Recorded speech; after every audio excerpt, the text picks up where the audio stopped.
اعوذ باللہ من الشیطان الرجیم بسم اللہ الرحمن الرحیم الحمد للہ الذی نور قلوب العارفین بنور معرفتہ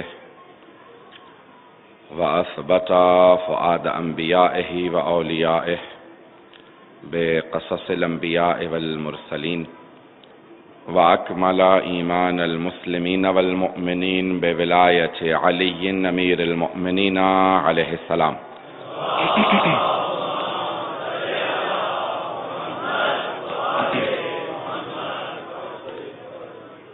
والصلاة والسلام والتحية والإكرام على أفضل الموجودات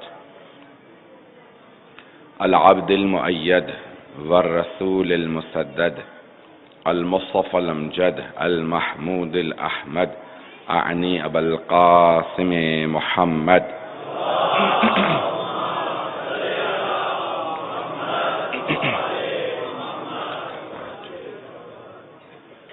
وعلى روحه ونفسه وصهره ووصيه سيد الأتقياء والأصفياء مولى الموالي إمام المتقين علي بن أبي طالب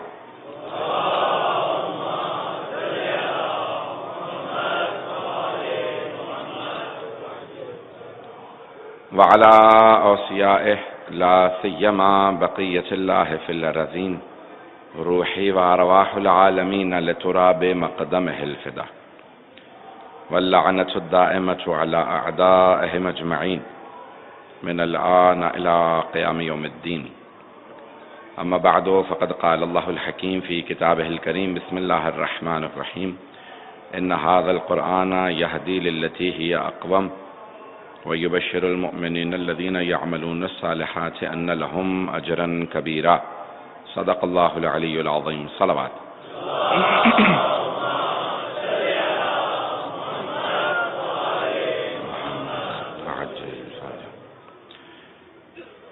سلسلے کی 7ویں مجلس ہے. ہم قرآن اور حجت کے عنوان سے آپ کی خدمت میں مطالب پیش کر رہے ہیں کہ اللہ سبحانہ و تعالیٰ نے ایک مقدس کتاب کو زمین پہ نازل کیا اور اس کتاب میں ایک امتیاز یہ تھا کہ گزشتہ کوئی بھی کتاب معجزے کے طور پہ کسی نبی کو نہیں دی گئی تھی. توریت، زبور، انجیل اور اس کے علاوہ جتنے صحف تھے، صحیفے تھے، وہ انبیاء کو ہدایت کے لیے دیے گئے تھے، معجزے کے طور پہ عطا نہیں کیے گئے تھے، کیونکہ ان تمام کتابوں نے، تمام صحیفوں نے منسوخ ہو جانا تھا. قرآن سب کا ناسخ ہے. غور سے توجہ سے سنیں گے مقدمے کو. قرآن سارے صحیفوں کا، سب کتب کا ناسخ ہے. ناسخ یعنی جو تمام کتابوں کو منسوخ کر دے. اگر کبھی بھی کسی اور گزشتہ کتاب میں قرآن کے ساتھ اگر کبھی ٹکراؤ آ جائے تو ان کے احکام منسوخ ہیں، قرآن ناسخ ہے. اگر کوئی بھی حکم ٹکرا جائے تو ہمیشہ قرآن کو اولویت ہے، کیونکہ قرآن قیامت تک کے لیے، قرآن رسول خدا پہ قیامت تک کے لیے معجزے کے طور پہ نازل ہوا ہے. قرآن ناسخ ہے، باقی تمام احکامات منسوخ ہیں. توجہ سے سنیں گے. اگر کبھی کوئی بحث کرے کہ گزشتہ امتوں میں 40 روزے تھے تو اللہ چاہے تسہیل کرنے کے بعد 30 روزے بھیجے، کیونکہ قرآن میں 1 مہینے کے روزوں کے لیے کہا ہے. گزشتہ احکام منسوخ ہیں، قرآن ناسخ ہے. غور سے سنیں گے. اگر کبھی 7 نمازوں کا یا 7 عبادتوں کا ذکر گزشتہ کتابوں میں رہا ہو، جیسے توریت میں، تو قرآن نے اگر 5 نمازوں کا تذکرہ کیا ہے تو قرآن ناسخ ہے، توریت منسوخ ہے. غور سے سنیں گے اس بات کو. تو تمام گزشتہ کتابیں، صحیفے منسوخ ہیں، قرآن ناسخ ہے. قرآن قیامت تک کے لیے ہدایت ہے، اس کے تمام احکام قیامت تک کے لیے ہیں. رسول خدا نے قرآن کو دینے کے بعد بتا دیا، دیکھو میں 12 حجتیں چھوڑ کے جا رہا ہوں. اگر کبھی کسی نے قرآن کے کسی فیصلے کو بدلنے کی کوشش کی، حکم کو بدلنے کی کوشش کی، تو علی جیسے 12 مضبوط محافظ موجود ہیں۔ اگر کبھی کوئی یزید آیا، اس نے آیات کی تفسیر کو بدلنا چاہا، تو کوئی حسین قیام کر کے اسے روک دے گا۔ قرآن کے احکام کو بدلا نہیں جا سکتا۔ قیامت تک کے لیے اس کے حرام، قیامت تک کے لیے حرام ہے، اس کے حلال قیامت تک کے لیے حلال ہے۔ اگر تھوڑی رد و بدل رہی تو قرآن ناسخ ہے، بقیہ سارے احکام گزشتہ کتابیں منسوخ ہیں۔ اگر سب کی توجہ ہوگی تو اگلے مرحلے میں داخل ہونا چاہتا ہوں۔ تو قرآن ناسخ ہے، گزشتہ احکام منسوخ ہیں۔ اب جب پیغمبر اسلام کی شریعت تمام شریعتوں کی منسوخ کرنے والی شریعت ہے، پیغمبر اسلام تمام انبیاء کے سردار ہیں، تو قرآن کے وارث بھی گزشتہ سارے انبیاء کے وارثوں سے افضل ہونے چاہیے۔ کہ قرآن افضل ترین کتاب ہے۔ آئیے ذرا اب چونکہ مجمع زیادہ ہے، بعض کا دور سے نعرہ لگتا ہے تو کیونکہ مجھ تک آواز نہیں آتی اور مجمع بھی یہاں پہ نہیں سن پاتا،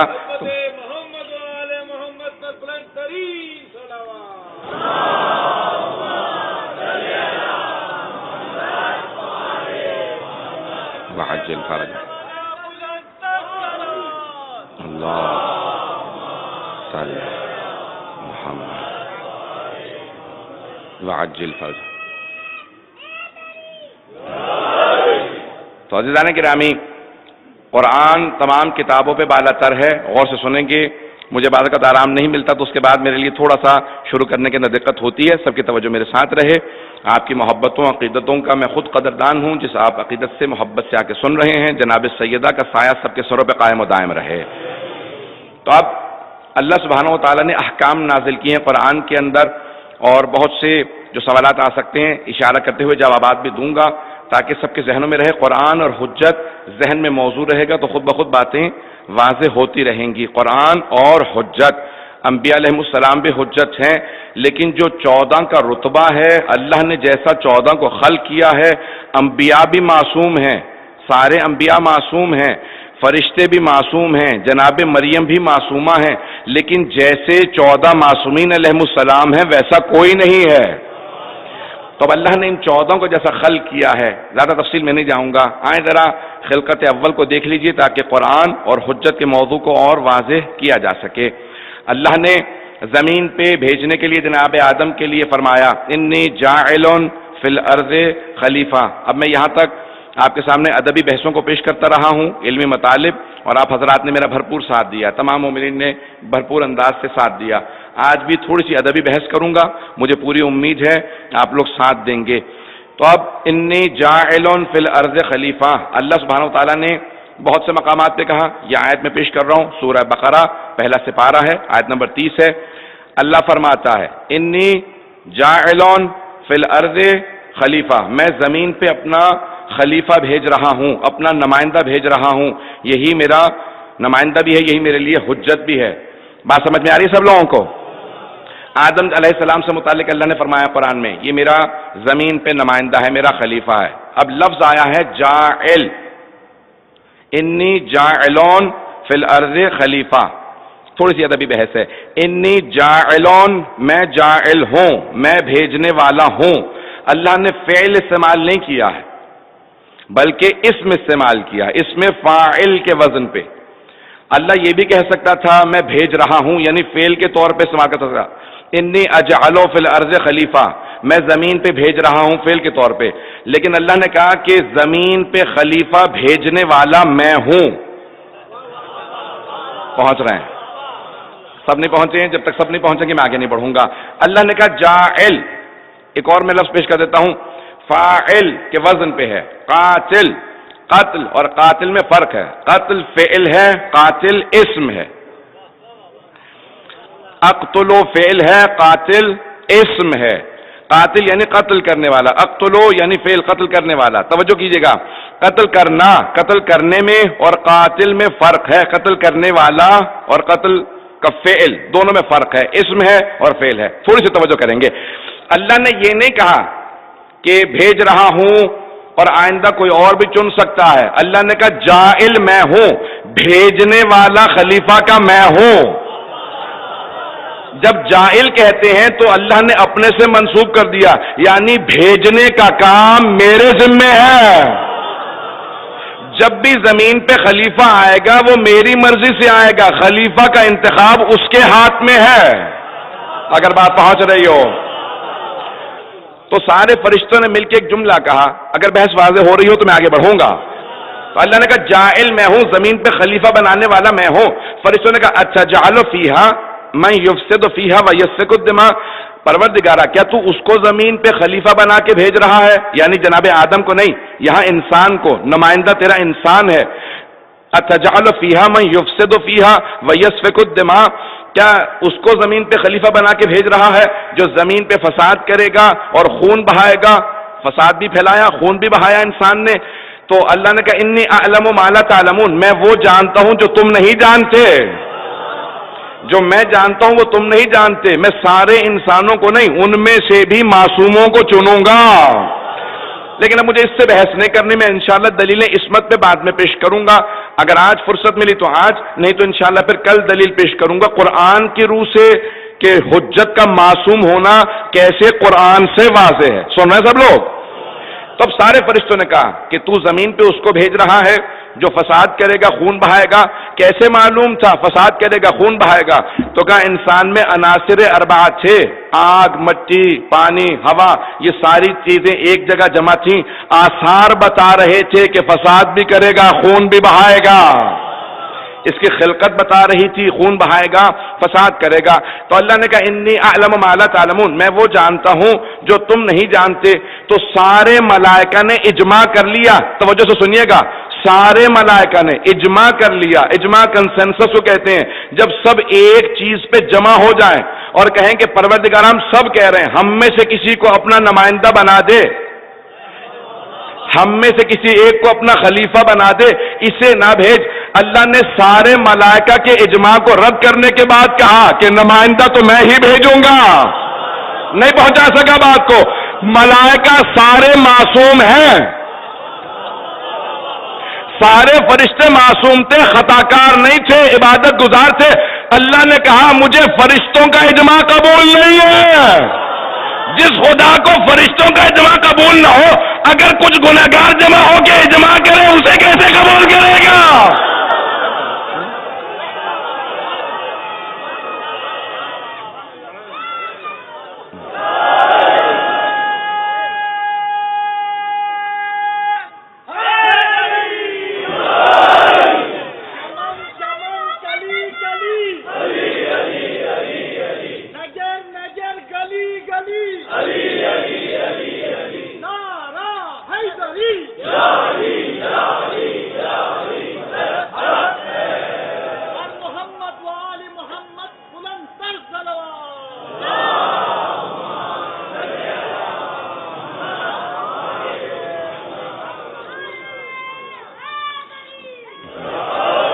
توجہ ہے میرے بھائیوں کی، تمام بزرگوں کی توجہ رہے میرے ساتھ۔ تو اللہ سبحانہ و تعالیٰ نے ان کے اجماع کو قبول نہیں کیا، کہا کہ نہیں، انی اعلم ما لا تعلمون، میں وہ علم رکھتا ہوں جو تم نہیں رکھتے۔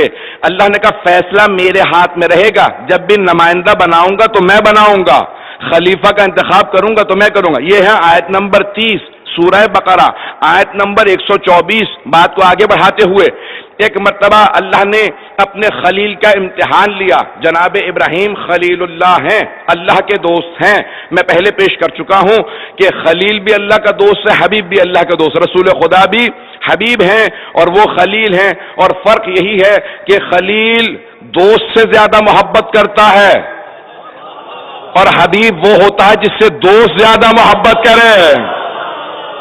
تب خلیل اللہ کا امتحان آیا، وَإِذِ ابْتَلَىٰ إِبْرَاهِيمُ بِرَبِّهِ كَلِمَاتٍ فَأَتَمَّهُنَّ قَالَ إِنِّي جَاعِلُكَ لِلنَّاسِ إِمَامًا قَالَ وَمِن ذُرِّيَّتِي قَالَ لَا يَنَالُ عَهْدِ الظَّالِمِينَ۔ سورہ بقرہ ہے، آیت نمبر 124 ہے، توجہ سے سن لیجئے گا۔ لفظ دوبارہ وہیں پہ میں نے ترجمہ نہیں کیا تھا، پیش کروں گا۔ جناب ابراہیم علیہ السلام کا پروردگار نے امتحان لیا، آزمائش لی، ابتلا آزمائش کو کہتے ہیں۔ اللہ نے آزمائش لی، جناب ابراہیم 100% اس آزمائش میں کامیاب ہو گئے۔ آزمائش سب کے ذہنوں میں ہے، بیٹے کی آزمائش ہوئی، ابتلا کے فوراً بعد اللہ نے کہا کہ آپ کامیاب ہو گئے، انی جاعلک للناس اماما، اے ابراہیم میں آپ کو بنانے والا ہوں، میں بنانے والا ہوں آپ کو امام. بہت سے لوگ پہنچ گئے ہیں، دوبارہ مجھے ترجمہ کرنا پڑے گا. انی جائل کا اللہ نے دوبارہ جناب آدم کے لیے جب لفظ استعمال کیا تھا انی جائلون فی الارض خلیفہ، جائل کا لفظ آیا تھا. یہاں پہ کہا انی جائلو کا للناس اماما، میں لوگوں کے لیے آپ کو امام بنانے والا ہوں، میں امام بنا رہا ہوں، بنانے کا کام میرا ہے. دوبارہ وہی لفظ استعمال کیا جو جناب آدم کے لیے کیا تھا. وہاں پہ بھی جائل کہا، یہاں پہ بھی جائل کہا. اللہ نے ایک لفظ بتا دیا کہ امامت اور خلافت دونوں میری طرف سے منصب آتے ہیں. امام بھی میں بناتا ہوں، خلیفہ بھی میں بناتا ہوں، اگر توجہ ہوگی. اب اگر کبھی کوئی اعتراض کرے پھر کیوں کہتے ہو کہ رسول خدا نے غدیر خم میں علی کو مولا بنایا؟ نہیں، ہم نہیں کہتے کہ رسول خدا نے بنایا. پیغمبر نے فرمایا انی تارکون، میں چھوڑے جا رہا ہوں.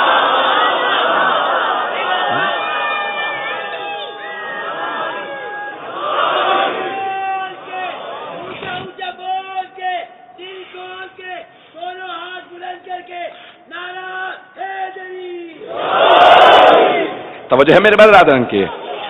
تو اب جناب ختمی مرتبت نے نہیں کہا کہ میں بنا رہا ہوں، آپ نے فرمایا انی صادقن، میں چھوڑے جا رہا ہوں. بنانا اللہ کا کام ہے، پہچنوانا میرا کام ہے. اللہ نے بنایا تھا، میں پہچنوا کے جا رہا ہوں. انی صادقن، میں اس ترک کر کے جا رہا ہوں، میں چھوڑ کے جا رہا ہوں جو اللہ نے جن کو بنایا ہے. میں بات کو آگے بڑھاؤں گا اگر سب کی توجہ رہے گی میرے ساتھ. قرآن اور حجت ہمیشہ ساتھ ساتھ ہیں. آئیے ذرا ایک اور آیت کا سہارا لوں گا، چند آیات کی اور تلاوت کروں گا اگر سب کی توجہ میرے ساتھ رہے گی.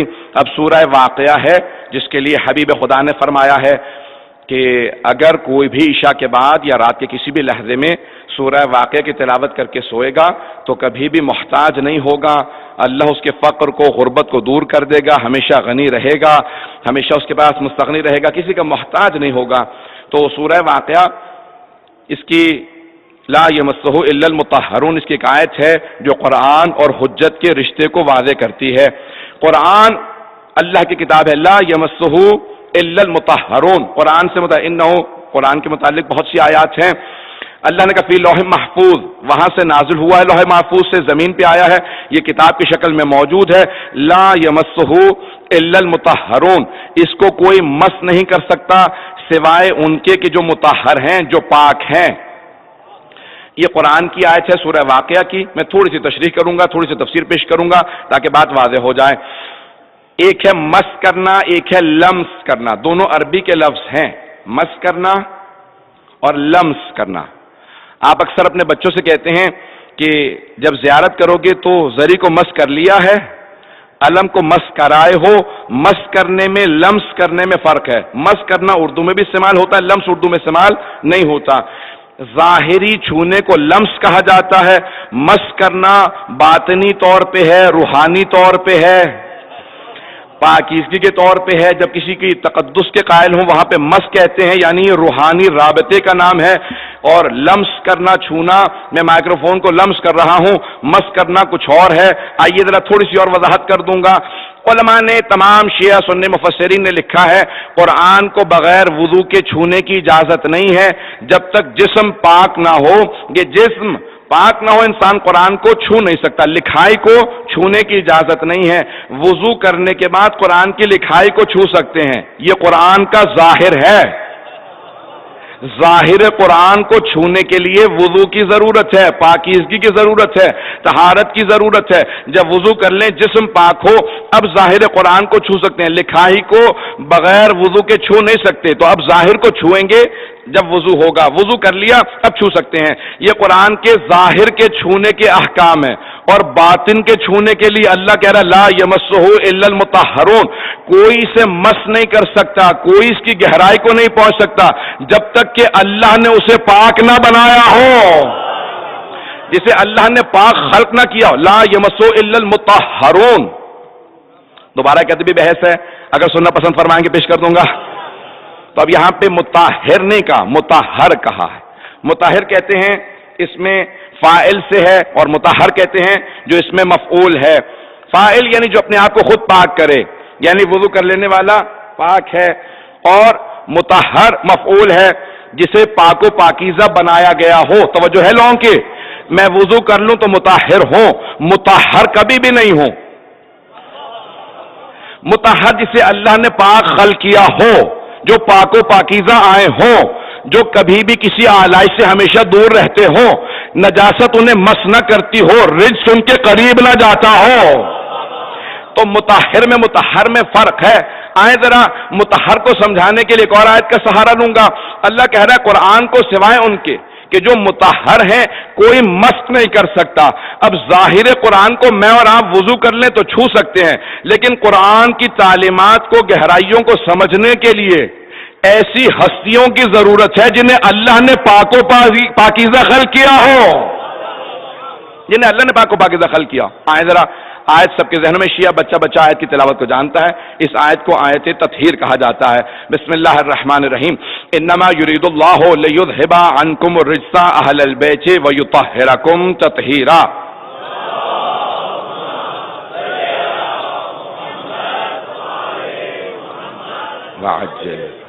توجہ لوگوں کی ہے میرے ساتھ؟ اللہ نے اس آیت میں کہا کہ بے شک کہ اللہ کا یہ ارادہ ہے کہ اے اہل بیت آپ سے رجس کو دور رکھے.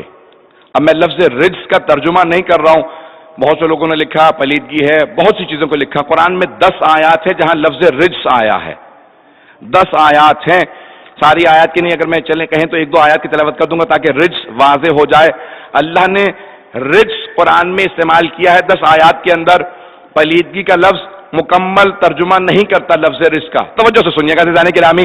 تو اللہ نے کہا انما یرید اللہ، بے شک کہ اللہ کا یہ ارادہ ہے یا اللہ کا بس یہ ارادہ ہے، لیذھب عنکم الرجس اہل البیت، کہ آپ سے رجس کو دور رکھے ایسا جیسا کہ دور رکھنے کا حق ہے اور پاک و پاکیزہ رکھے.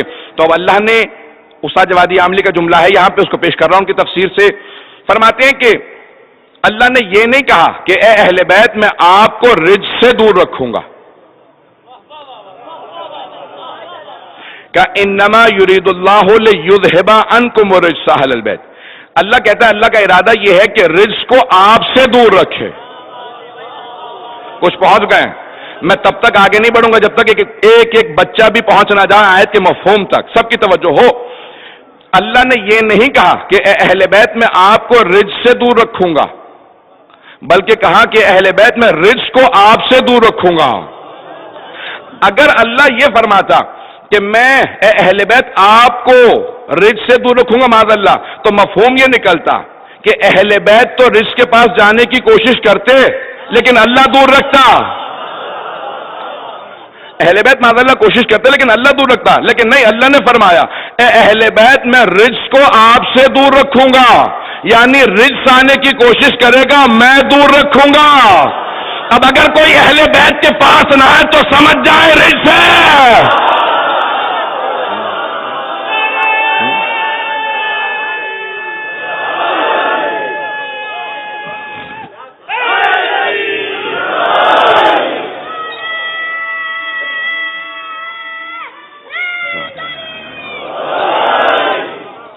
اللہ نے ہر طرح کے رجس کو اہل بیت سے دور رکھا ہے، ہر طرح کے رجس اہل بیت علیہ السلام سے دور ہے. آئیے ذرا چند آیات کی تلاوت کرتا ہوں تاکہ واضح ہو جائے کیا کیا چیزیں رجس ہیں. سننا پسند فرمائیں گے ایک بات کو آگے؟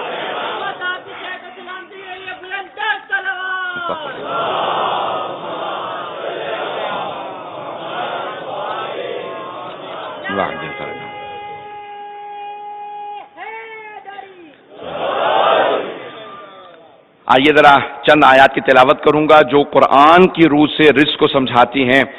انما الخمر والمیسر والانصاب والازلام رجس من عمل الشیطان. اللہ کہتا ہے کہ بے شک ازلام و انصاب، جوا، شراب، یہ سب رجس ہیں. اللہ نے ہر طرح کے رجس کو اہل بیت سے دور رکھا ہے.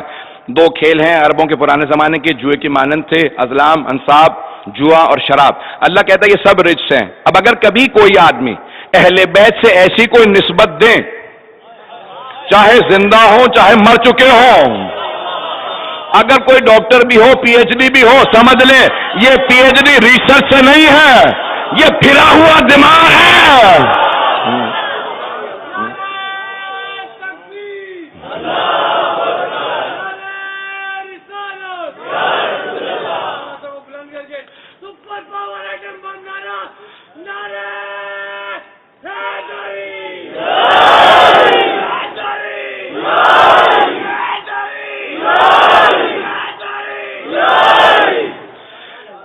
توجہ ہے زیادہ گرام ہے. آپ کبھی بھی کوئی نسبت دے اہل بیت علیہ السلام کی طرف، قرآن کی آیت کی مخالفت کر رہا ہے، اسے نہ قرآن سمجھ میں آیا ہے نہ حجت خدا سمجھ میں آیا. اب میں پڑھنے کے موڈ میں آیا ہوں، اب تک میری ساری خستگی دور ہو گئی ہے، جتنا پسیرہ بھی آنا تھا آ چکا. اب میں پیش کروں گا مطالب کو، تھوڑی سی رفتار میری زیادہ ہو جاتی ہے، کوشش کرتا ہوں، لیکن جب میں پیش کر رہا ہوتا ہوں تو بعض اوقات جب امیر کے فضائل پیش کرتا ہوں، میں یہاں نہیں ہوتا، میں نجف اشرف میں ہوتا. تو اب آئیے گا میرے ساتھ پرواز کیجئے گا، معراج ہو جائے گی انشاءاللہ سب لوگوں کی. ایک مرتبہ جب بھی نعرہ لگائیں گے تو جناب امیر وہاں سے آپ سب کے لیے دعا کریں گے. جناب امیر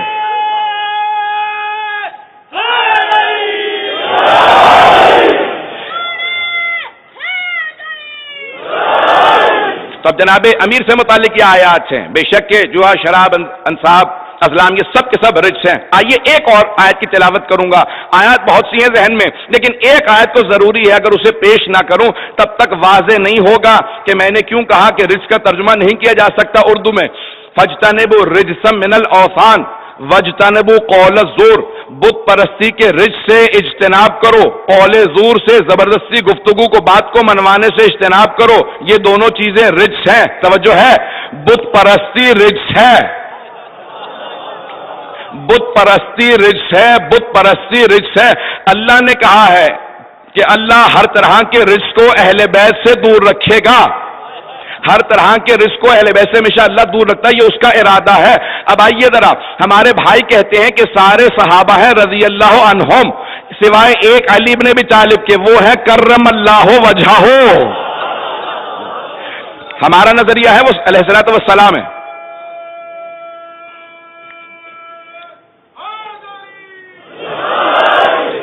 ہمارے بھائیوں کا نظریہ یہ ہے،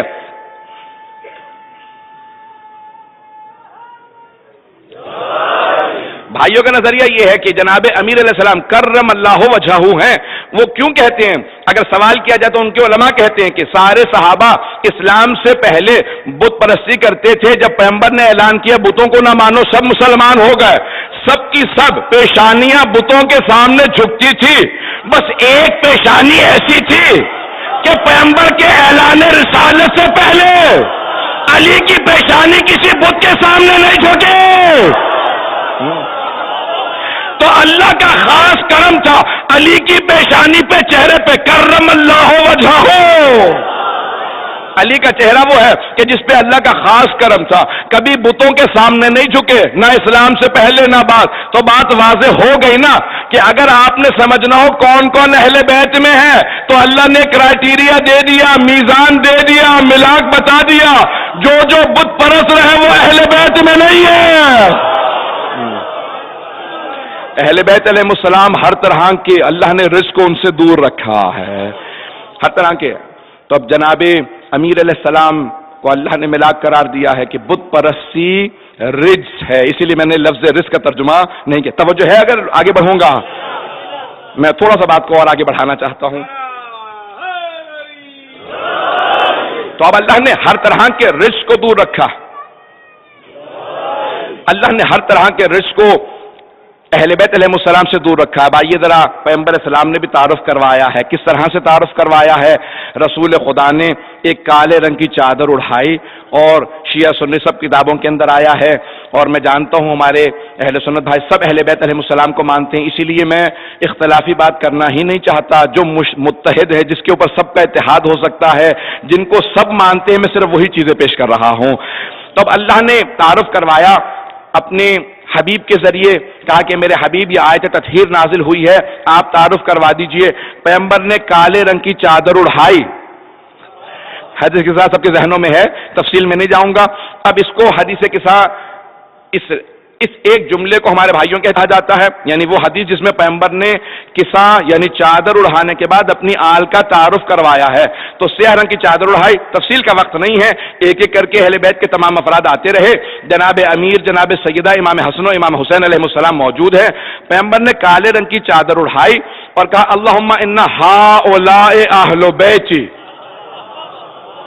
وخاصتی وحامتی لحمہم لحمی ودمہم دمی. پروردگارہ اللہم ان ہؤلاء اہل بیتی، پروردگارہ یہ ہیں میرے اہل بیت. میں اکثر سوچا کرتا تھا یا رسول اللہ آپ سب کو ایک حلقے میں بٹھا کے اشارہ کر کے کہہ دیتے کہ یہ ہے میرے اہل بیت، تو اللہ تب بھی جانتا تھا، مانتا تھا. تو آپ نے یہ کالے رنگ کی چادر اڑا ہی کے کیوں تعارف کروایا اللہم ان ہؤلاء اہل بیتی؟ اس کالی چادر کی ضرورت کیا تھی؟ تو پیغمبر جواب دیں گے کہ میں نے یہ روش پروردگار سے لی ہے. اس نے کہا کہ دیکھو یہ ساری مسجد الحرام میرا حرم ہے، ساری مسجد الحرام میرا حرم ہے. میں نے اپنے بیت پہ کالا غلاف اڑا کے بتا دیا حرم اور ہے بیت اور ہے، حرم اور ہے بیت اور ہے. تو پیغمبر نے کہا میں بھی تعارف کروا رہا ہوں، اللہ نے بیت کا تعارف کروایا تھا، میں اہل بیت کا تعارف کروا رہا ہوں.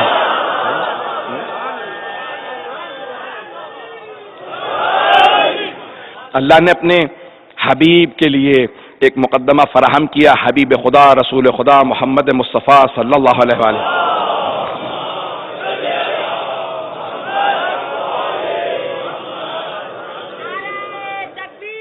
صلوات اللہ علیہ.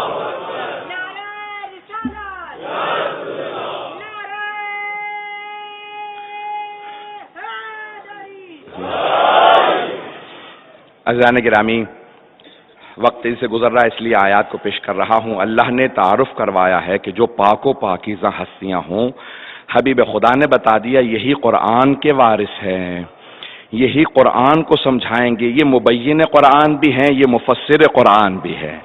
قرآن اور حجت ہمیشہ ساتھ ساتھ رہیں گے، ہر دور میں ساتھ رہے ہیں، اور ہمیشہ دونوں سے متمسک رہنا. اگر کبھی یہ سوچو کہ ایک معاذ اللہ خدا نخواستہ مجھ سے چھوٹ گیا تو سمجھ لو دونوں چلے گئے، یہ دونوں ہمیشہ ساتھ رہتے ہیں.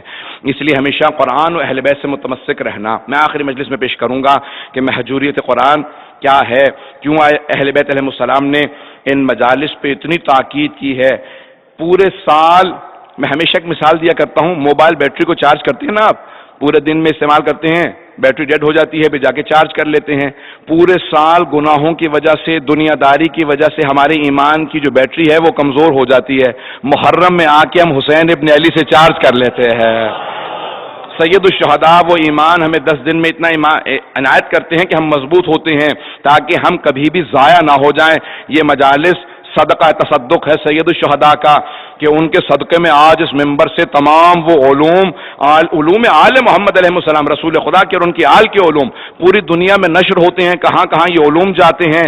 سید الشہداء اپنے ایک کامل الزیارات میں صادق آل محمد فرماتے ہیں کہ سید الشہداء اپنے ایک ایک زائر کو اس کے نام سے حسب نسب سے جانتے ہیں. اپنے ایک ایک زائر کو، ایک ایک عزادار کو، ایک ایک ذاکر کو، جو جو جہاں پڑھ رہا ہے سید الشہداء کی خدمت کس طرح سے کر رہا ہے. سید الشہداء جانتے ہیں کون کس طرح سے میری زیارت کے لیے آ رہا ہے. یہ ایام جناب سید الشہداء کے ہیں. تو اب انسان سمجھے کہ اللہ نے ہمیں قرآن بھی عطا کیا ہے اور حجت خدا بھی اللہ نے عطا کیا ہے، ہمارا اس میں دخل نہیں ہے. آئیں ذرا ایک اور عقلی دلیل پیش کروں گا، قرآن کی آیت پیش کروں گا. اگر آپ کہیں گے تو میں آگے بڑھ جاؤں گا. اس آیت کو پیش کرنے کے بعد ذرا غور سے سنیے گا.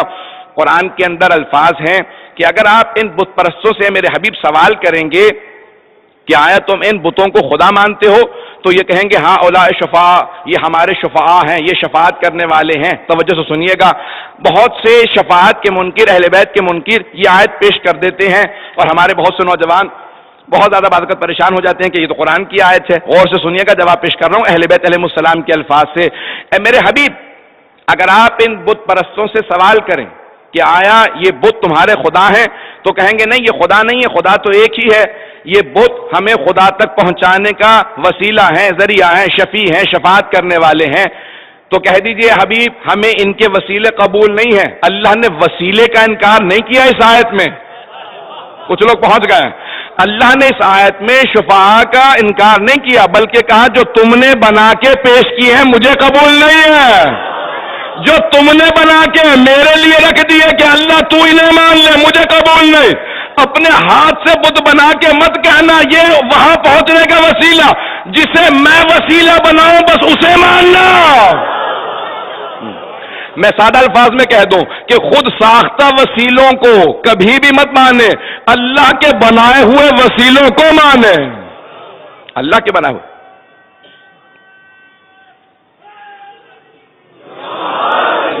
بنانے کے بعد اس کے سامنے پیش مت کریں پروردگارہ ہم نے اسے وسیلہ بنا لیا ہے، تو تسلیم کر لے، تو مان لے۔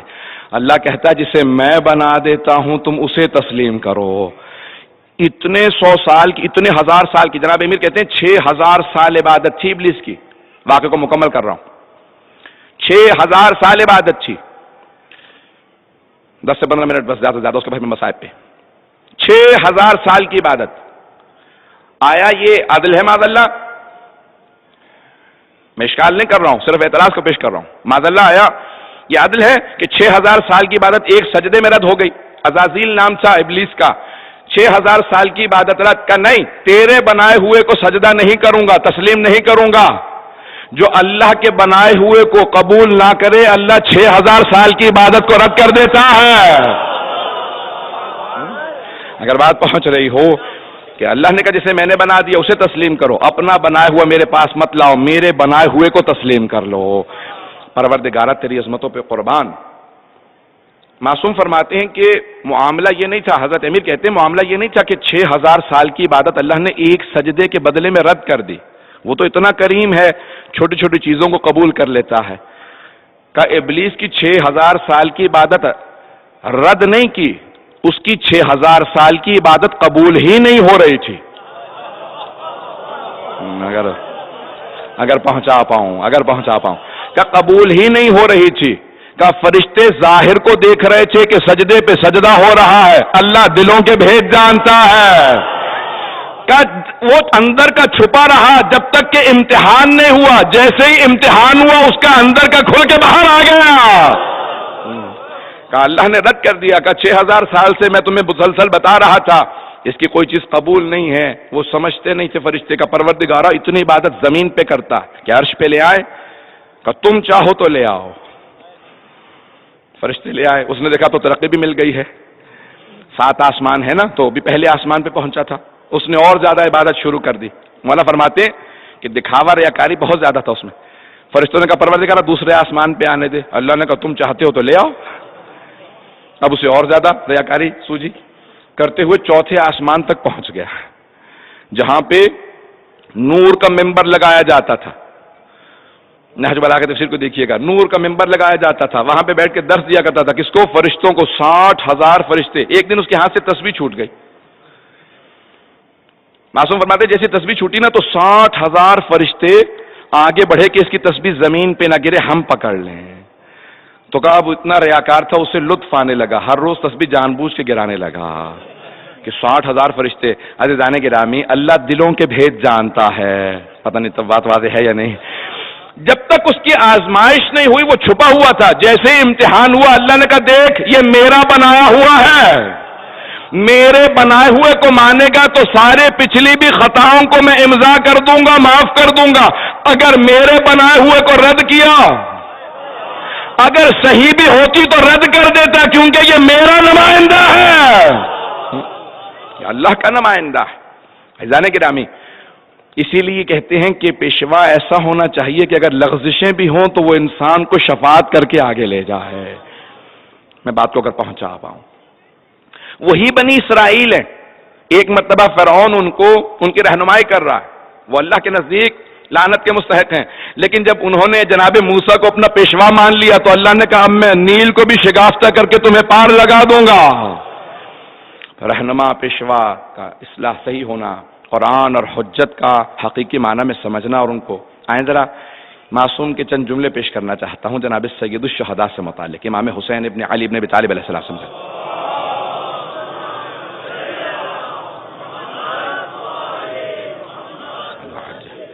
پھر بھی بآواز بلند صلوات پڑھیں گے محمد وآل محمد۔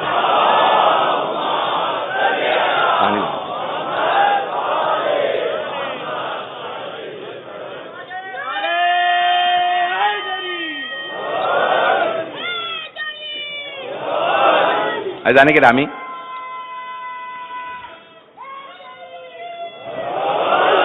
سید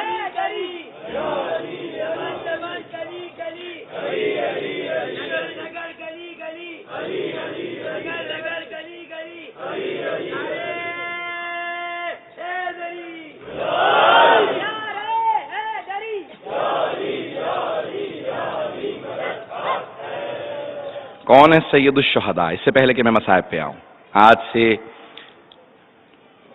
7ویں کی شب ہے، کل سے پانی بند ہے نا اطفال حسینی کا۔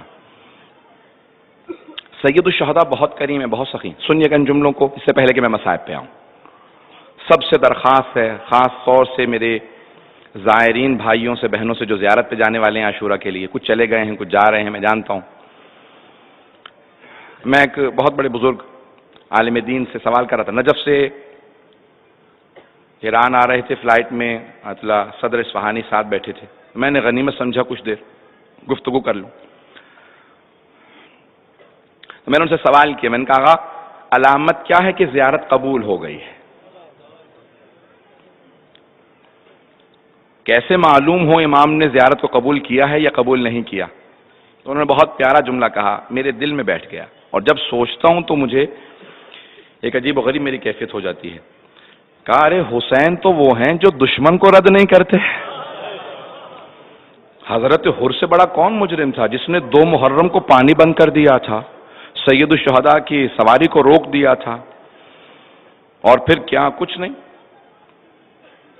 کیا۔ کہا لیکن جب 9 محرم کو احساس ہوا کہ نہیں حسین حق پہ ہیں تو اب تڑپنے لگے۔ جب آئے تو صرف آ کے ایک سوال کیا، اپنا سر جھکائے بیٹھے تھے زمین پہ، صرف ایک سوال کیا، حل من توبہ، اے حسین کیا میری بھی توبہ قبول ہو سکتی ہے؟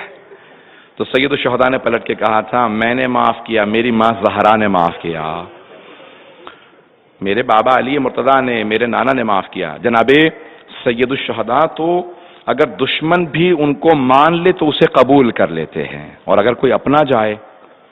میں زائرین کے لیے خاص طور سے جملہ پیش کر رہا ہوں اس سے پہلے کہ مصائب شروع کروں، غور سے سنیں گے اس جملے کو۔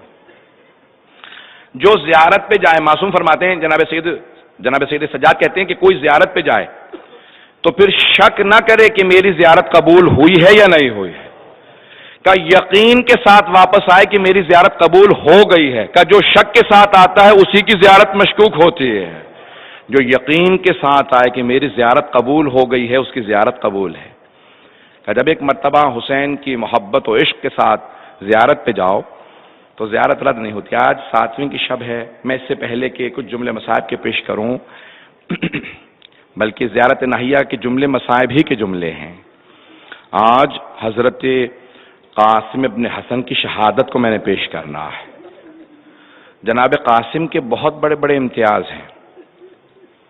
اس سے پہلے کہ میں شہادت پڑھوں، زیارت ناہیہ کے جملے بہت تڑپا رہے ہیں۔ آج میں پڑھ رہا تھا تو یہ جملہ عجیب و غریب ایک ذہن کو لگا، میں پیش کرنا چاہتا ہوں کہ جناب امام زمانہ کہتے ہیں میرا سلام ہو میرے اس جد پہ جس کی داہنی طرف کی پسلیاں بائیں طرف سے باہر آ گئی تھیں۔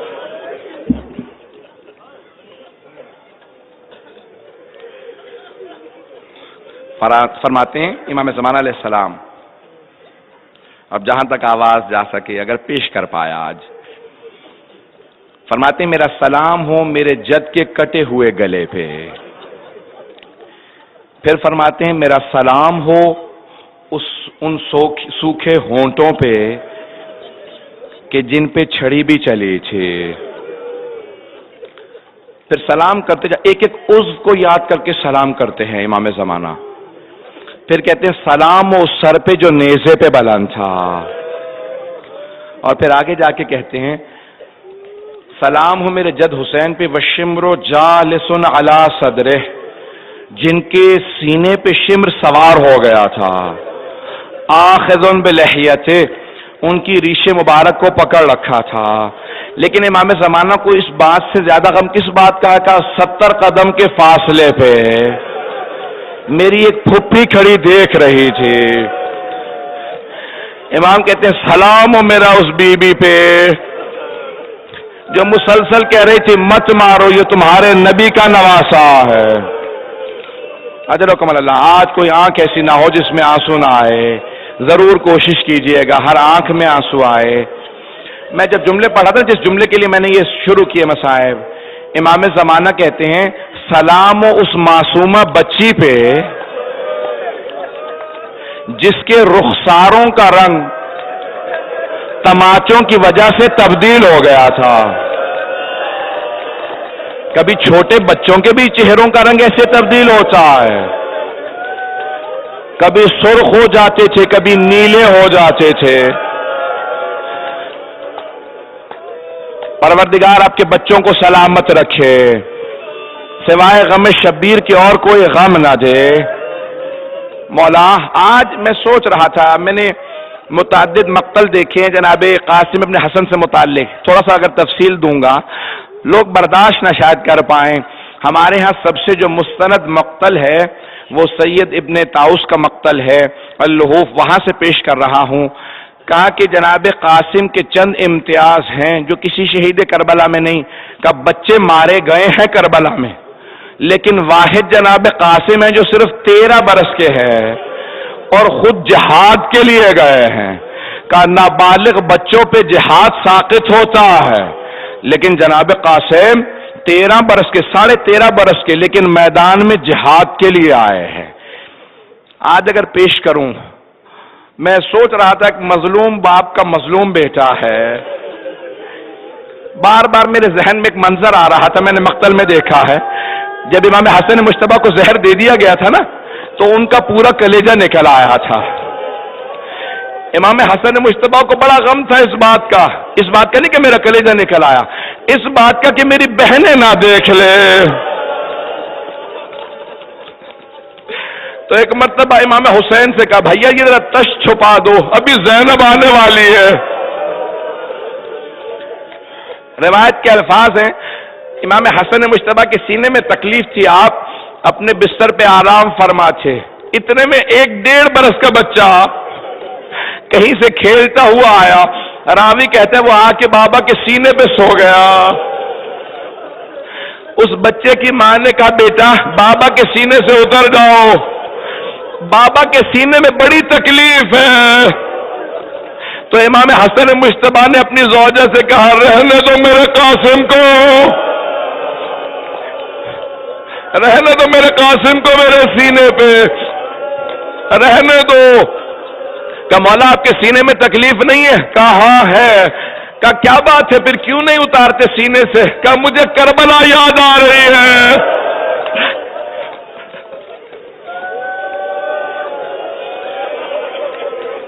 مجھے کربلا یاد آ رہی ہے۔ خدا سلامت رکھے آپ کی اولادوں کو۔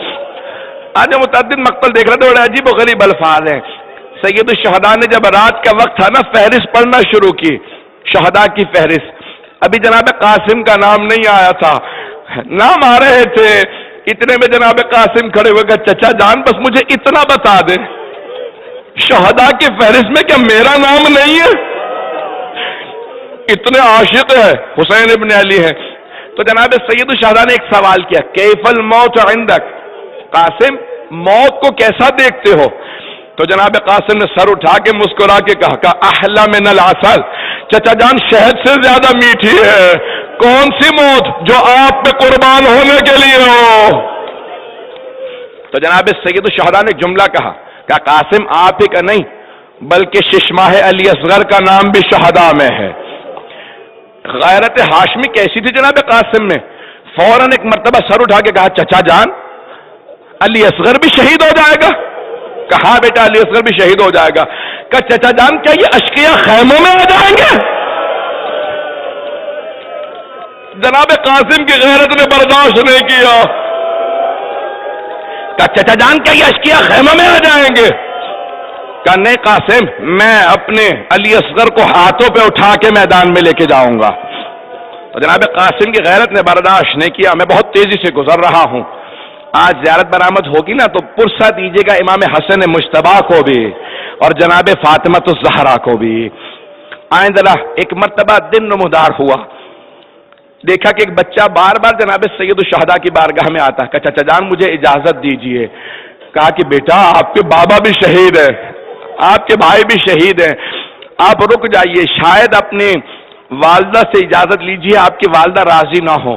آئے جناب قاسم، آپ نے دیکھا کہ خدا نہ خاص اگر کوئی یتیم بچہ ہو نا تو بیوہ خاتون کو بڑی حسرت ہوتی ہے میرے یتیم بچے کو کوئی نہ مارے، میرے یتیم بچے کو کوئی اذیت نہ آئے، کوئی آنچ نہ آئے۔ تو ایک بیوہ خاتون خیمے میں بیٹھی تھی، انہیں اچانک کسی بچے کے رونے کی آواز آئی. انہوں نے پلٹ کے جناب زینب سے کہا بی بی مجھے محسوس ہوتا ہے یہ میرا یتیم ہے.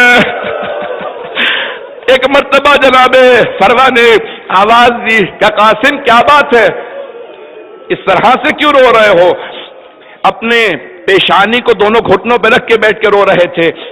کہا اماں چچا مجھے اجازت نہیں دے رہے، میں بار بار جاتا ہوں، چچا مجھے کہتے تم میرے مرحوم بھائی کی نشانی ہو، قاسم رک جاؤ، میں جب بھی اپنے بھائی کی زیارت کرنا چاہتا ہوں تمہیں دیکھ لیتا ہوں.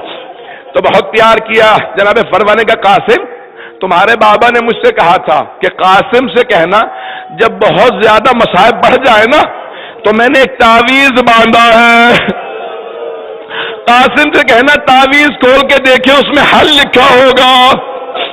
قاسم اس سے بڑے مصائب نہیں آ سکتے، تعویذ کو کھول کے دیکھو. اب بیٹے دیکھیے گا جناب قاسم نے تعویذ کھولا، آنسو بہ رہے تھے.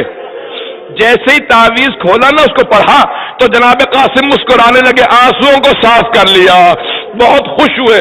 ماں نے پوچھا کیا بات ہے؟ کہ بابا نے کہا قاسم یا ولدی یا قاسم اذا وجدت امک الحسین وحیدن فریدا، اے قاسم جب تم میرے بھائی حسین کو میدان کربلا میں تنے تنہا پاؤ، مظلومیت میں دیکھو، بھوک پیاس کے عالم میں دیکھو تو اپنی جان قربان کر دینا.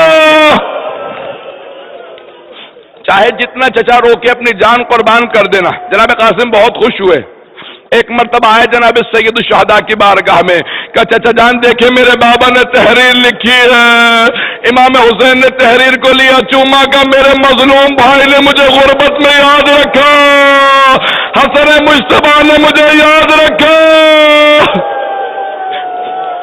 سید ابن طاؤس جیسا مستند عالم دین کہتا ہے دونوں نے ایک دوسرے کے گلے میں باہیں ڈالی، فغشی علیہما، دونوں بے ہوش ہو کے زمین پہ گر گئے.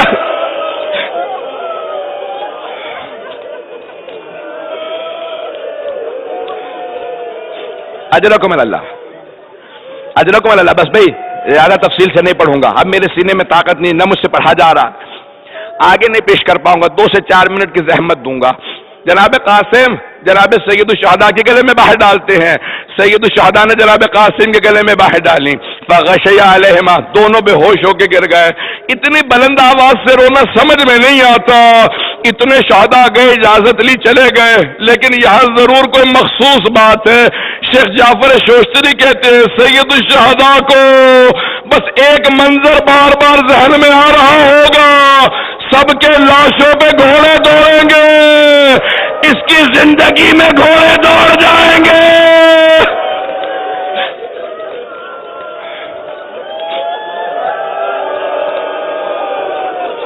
اجرکم اللہ، اجرکم اللہ. آخری جملے سن لیجئے. بس ایک مرتبہ سید الشہداء نے اپنی گود میں لیا، جناب قاسم کو سوار کیا. جب ساری زرہ پہنا رہے تھے نا تو کوئی بھی زرہ پوری نہیں آ رہی تھی. جناب قاسم بہت لاغر اندام تھے، بہت پتلے دبلے تھے. بس عزیزان گرامی اب سمجھ میں آیا، جب زرہ انسان پہنتا ہے نا تو تیر و تلوار زرہ لوہے کی ہوتی ہے، رک جاتے ہیں. اگر انسان گر جائے، کسی جانور کا پاؤں گھوڑے کی ٹانپ آ جائے نا تو لوہے سے رک جاتی ہے. جس نے زرہ نہ پہنی ہو تیر بھی سینے میں لگتا ہے، تلوار بھی سر میں لگتی ہے. جب وہ گھوڑے سے گرتا ہے تو گھوڑوں کی ٹانپوں کے نیچے پسلیاں پاش پاش ہو جاتی ہے.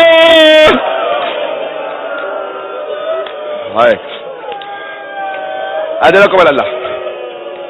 میں نے تمام کر دیا. بس اب زیارت برآمد ہونے والی ہے، زیارت آ رہی ہے، 2 منٹ کی زحمت دوں گا. میں نے مکمل کر دیا، آج دعا بھی نہیں کراؤں گا، زیارت برآمد ہوگی. بس سن لیجیے آخری جملے.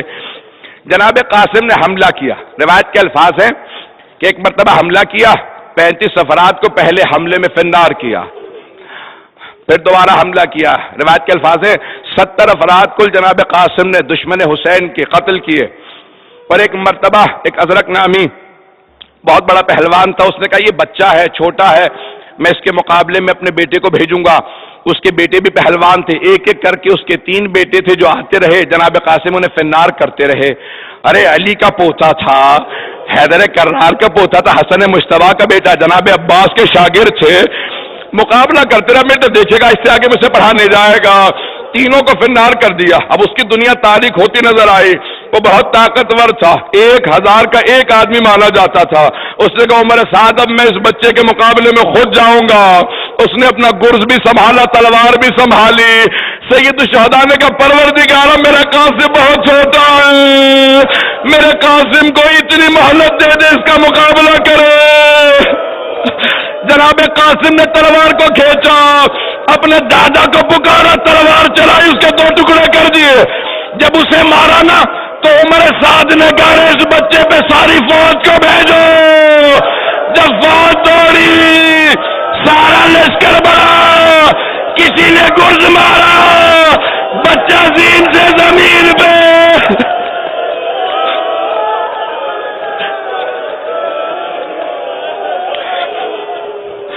بس بچے کا زمین پہ آنا تھا. میں آخری جملے پیش کر رہا ہوں, میں آپ سے نہیں پوچھتا جب اتنے گھوڑے دوڑ جائیں جناب سید الشہداء نے لاشا کیسے اٹھایا ہوگا. میرا دل کہتا ہے ابا کو بچھایا ہوگا.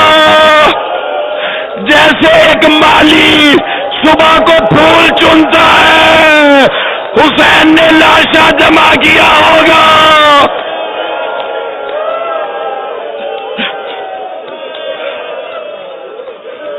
آخری جملہ سن لیجیے, اب مجھ سے پڑھا نہیں جا رہا. وہاں جناب فروا در خیمہ پہ کھڑی تھی اور دیکھ رہی تھی قاسم نے کیسے جنگ کی ہوگی. مقتل ذرا کچھ دور تھا. سید الشہداء جب آ رہے تھے تو ایک مرتبہ بڑے بزرگ عالم دین کہتے ہیں جناب فروا نے جناب زینب سے کہا بی بی میرا 13 برس کا نوجوان بیٹا قاسم, لیکن حسین اپنے پشت پہ گٹھڑی سلا رہے. جب ایک مرتبہ لاشا لائے کا زینب ماں کو نہ دکھانا, مجھ میں سے